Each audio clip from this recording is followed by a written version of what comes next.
Good Friday ಎಡ್ಡೆ ದಿನ ತಾನಿ ಕ್ರೈಸ್ತ ಸಮುದಾಯದ ಸರಕಾರಿ ಬೇಲದಕ್ಲೆಗ್ ಓಟದ ಬೇಲಿಡ್ದು ಬುಡ್ದು ಬುಡಿಯರೆ ಒತ್ತಾಯ ಮಂತದು ಓಟದ ಅಧಿಕಾರಿ ಈ ಬಗೆಟ್ ರಾಜ್ಯದ ಓಟದ ಅಧಿಕಾರಿ ನಿರ್ದೇಶನ ಕೊರ್ದು ಓಲೆ ಬರೆತಿರಂದು ಕರ್ನಾಟಕ ಕ್ರೈಸ್ತರನ ಸಾಮಾಜಿಕ ಕ್ಷೇಮಾಭಿವೃದ್ಧಿ ಸಂಘ ಪಂತ ಕರ್ನಾಟಕ ಕ್ರೈಸ್ತರನ ಸಾಮಾಜಿಕ ಕ್ಷೇಮಾಭಿವೃದ್ಧಿ ಅಸೋಸಿಯೇಷನ್ ಗುರು ಕಾರ್ಯರೆ ಹ್ಯಾರಿ ಡಿಸೋಜಾ ಬುಧವಾರ ಕುಳ್ಳದ ಪ್ರೆಸ್ ಕ್ಲಬ್ ಸುದ್ದಿಕೂಟು ಬಾತಿರ್ದು ಗುಡ್ ಫ್ರೈಡೆ ಎಡ್ಡೆ ದಿನ ತಾನಿ ಕ್ರೈಸ್ತ ಸಮುದಾಯದ ಸರ್ಕಾರಿ ಬೇಲದಕ್ಲೆಗ್ ಓಟದ ಕಾರ್ಯಡ್ದು ಬಿಡುಗಡೆ ಮಲ್ಪುಂಡು ಕೇಂದಿತ್ತ ಆ ಬಗೆಟ್ ಕೇಂದ್ರ ಓಟದ ಆಯೋಗ ರಾಜ್ಯದ ಓಟದ ಆಯೋಗ ಅಧಿಕಾರಿ ಸಂಜೀವ್ ಕುಮಾರ್ ರೆಗ್ ಓಲೆ ಬರೆದು ನಿರ್ದೇಶನ ಕೊಡ್ತಿರಂದು ಪಂಡಿರು ರೆನಾಲ್ಡ್ ಜಾರ್ಜ್ ಬೊಕ್ಕ ಎಡ್ವರ್ಡ್ ಸುದ್ದಿಕೂಟುಡಿತ್ತೀರು.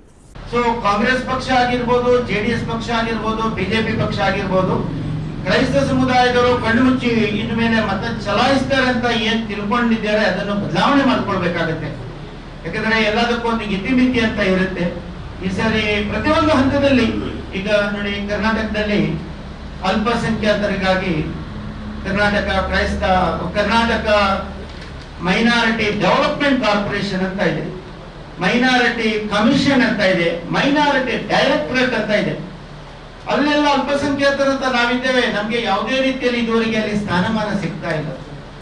ಇದನ್ನು ಅಲ್ಪಸಂಖ್ಯಾತರಂದ್ರೆ ಈ ಸಮಾನತೆ ಅಂತ ನೋಡ್ತಾರೆ.